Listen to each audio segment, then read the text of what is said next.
En los últimos días, Naciones Unidas podríamos decir que se demoró un tiempo en darse cuenta de que había habido ultrajantes violaciones, y ya no hablamos de violaciones solamente a los derechos humanos, que de por sí ya es una envergadura importantísima, sino también violaciones sexuales, agresiones físicas, durante lo que fue la incursión de los terroristas de Hamas en territorio israelí. 5 meses tardaron en darse cuenta de algo que de un primer momento se había denunciado, se había evidenciado. Entonces, pareciera ser como que en 5 meses todavía empiezan a descubrirse cosas que han ocurrido en aquel fatídico 7 de octubre. Vamos a dialogar con Isaac Benoliel, es especialista en temas de seguridad, también está especializado en cuestiones de Oriente Medio, para que él nos oriente un poco acerca de cómo se encuentra hoy la situación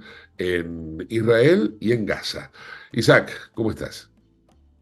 ¿Cómo estás, Gustavo? Buen día, un gusto saludarte. Mirá, Igualmente. te comento, Ujú. la situación está complicada, sobre todo la situación interna en Israel, donde tiene un gobierno que por la composición, viste, el gobierno parlamentario cuando hay una coalición y uno de los partidos o algún miembro, algún diputado que forma parte de la coalición y amenaza con irse, cae el gobierno. Ujú. Entonces el primer ministro sigue haciendo ahí equilibrio y tiene que conformar a esta coalición tan amplia Ujú. para gobernar.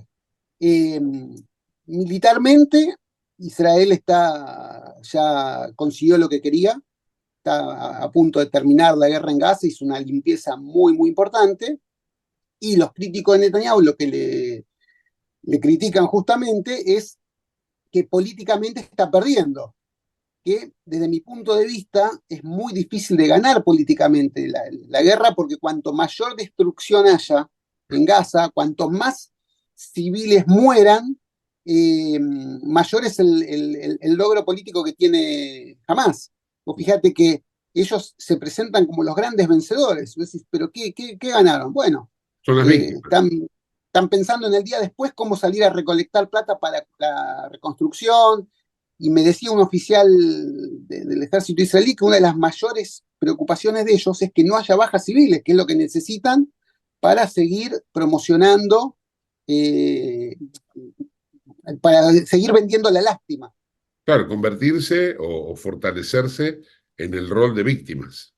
Sí, vos fijate que, por ejemplo, en estos días había salido un informe sobre desnutrición en Gaza y la culpa es de Israel. Vos decís, ¿cómo puede ser? Tienen los tres líderes de Hamas, que son los que gobiernan la Franja de Gaza, que son billonarios en dólares, han gastado fortunas en túneles de terror, en armas, en misiles, y la culpa de la desnutrición es de Israel, ¿no? Ujú. Lo que asombra un poco es no en el mundo árabe, lo que asombra es que que el mundo occidental compre eso. Sí, particularmente declaraciones que hizo el canciller inglés David Cameron, cuando él sostiene que como fuerza de ocupación, como potencia de ocupación, Israel es la que debe proporcionar toda la ayuda humanitaria a Gaza. Y bueno, y ahí es donde pareciera ser como que entra digamos, en colisión con lo que Israel pretende, ¿no? Lo que Israel pretende hacer. Sí, de hecho, vos fíjate que hay manifestaciones en Israel de familiares de los rehenes. Hay todavía 130 rehenes en manos de Gaza que, por ejemplo, no reciben medicina, no reciben asistencia médica, no reciben visita de la Cruz Roja, y ellos están tratando de impedir que lleguen los suministros a Gaza. Dice, hasta que no liberen, es una forma de presión. Obviamente, la policía antimotines los corre y la ayuda pasa. Ahora, un problema grave que pasa, se sabe, es que jamás se roba los alimentos y los siguen repartiendo. Es lógico que pase, son los que tienen las armas, son los que mandan. Por Ujú. más que sigan los jefes la mayoría de los terroristas están bajo tierra, en los túneles, siguen teniendo gente afuera.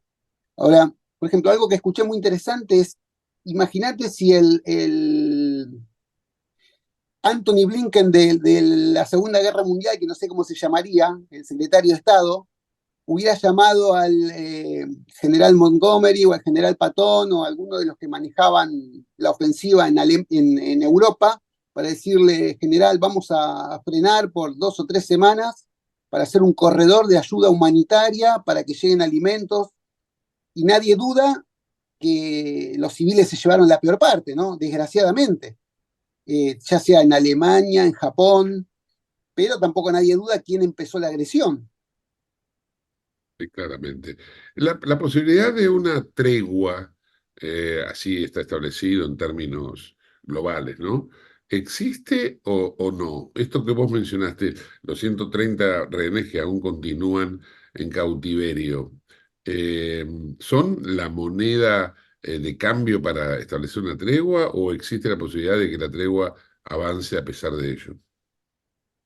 Está muy complicado porque, por ejemplo, eh, yo te puedo decir lo que sale en los medios, que eso también lo sabés vos, pero es fundamental que jamás entregue la lista de los rehenes, porque si no, ¿qué vamos a cambiar? O Claro, sea, estamos, si lo llevamos al plano económico, yo te digo, te voy a vender una propiedad, o me decís, ¿qué propiedad? No, no te puedo decir, sorpresa, vos tenés que poner la plata y yo te la doy. Acá claro. no dicen la cantidad de rehenes vivos, la cantidad de rehenes muertos, ni los que tienen, porque ellos dicen que como están dispersos no los pueden juntar porque hasta que no haya una tregua no se pueden reordenar. Entonces, en estas condiciones es muy difícil. También hay una guerra psicológica muy fuerte la que juega Hamas, que con eso trata de socavar la sociedad israelí, que la gente, que haya protestas contra el gobierno, que caiga el gobierno, que es lo que quieren, no se sabe. Y, pero la realidad es que hasta que no se sepa cuántos rehenes tengan, no da la sensación de que puede avanzar. Lo que yo no sé realmente, que eso lo sabe poca gente que está en la negociación, si ellos por ahí, por algún otro canal, ya informaron. Pero por las declaraciones que hace el primer ministro y el ministro de Defensa, no lo informan y Israel no mandó a El Cairo o por ejemplo, como había mandado anteriormente a París, a la reunión de las 4 potencias, de los 4, digamos, lados, para seguir con la negociación. O sea que por ahora parecería que está cortada, pero Oriente Medio es una caja de sorpresas. Isaac, y volviendo tal vez a lo que nos comentabas al principio de la entrevista, eh, ¿cómo se encuentra la población israelí con respecto también a lo que sus líderes políticos están haciendo, ¿no? Es decir, vos hablaste de la parte política, que hay cierta controversia con Netanyahu, pero la gente quiere seguir adelante con esta ofensiva, está, digamos, unida frente a las decisiones que toma el gobierno israelí, Mira, es la primera vez que yo veo a la sociedad israelí desunida. desunida. Sí, está muy dividida. Ajá, Está, lógicamente, la gente que tiene familiares de rehenes que dice, no me importa el precio. claro. Pago lo que sea para que mi familiar vuelva. Obviamente el gobierno no lo va a permitir. Ahora, yo te diría que un 60% de la población quiere terminar con el trabajo porque no pueden vivir en paz. Antes del 7 de octubre, cada tanto sonaban las sirenas y había que correr al refugio, dependiendo la distancia que vos estabas de Gaza, te daba ponele, entre 20 segundos o 5 minutos para poder llegar al refugio. Entonces la gente quiere vivir en paz y mientras esté el grupo jamás gobernando, no van a poder. Incluso, por ejemplo, en algo que se unieron todos, fue cuando Estados Unidos dijo, este es el momento de crear un Estado palestino. Todos dicen, mirá, sería un premio al terrorismo. O sea, atacaron, hicieron una masacre, tienen secuestrados y el premio es que tengan su Estado. ¿Y quién lo va a manejar?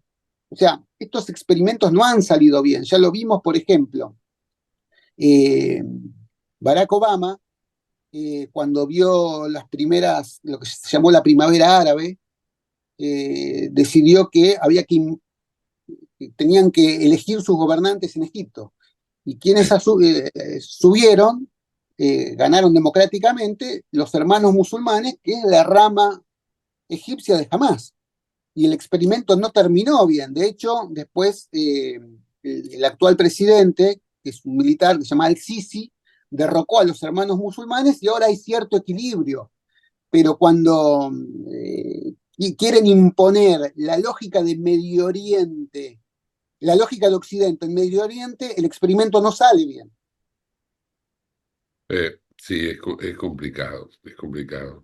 Y contanos un poco también el panorama ahora desde la perspectiva de Gaza, ¿no? ¿Cómo está esa población que al mismo tiempo de ser víctima de lo que serían los bombardeos, el asedio del ejército israelí, es víctima de los terroristas de Hamas? Mira, en Gaza no es ningún secreto que no hay libertad. De hecho, la última manifestación pública que habían hecho 100 personas en contra de Hamas fue 2 años antes de que empezara la guerra. No se sabe qué pasó con ellos. Piensan que algunos están encarcelados porque no es fácil eh, protestar en contra de un grupo así. Eh, y ahora, hoy en día, lo que está pasando es que hay protestas, pero la gente está temerosa de lo que pueda pasar el día después, porque sabe que no, probablemente Israel no elimina al 100% de los terroristas, si bien hay una parte muy importante de ellos que fueron eliminados y murieron en túneles o en bombardeos selectivos cuando escapaban en autos.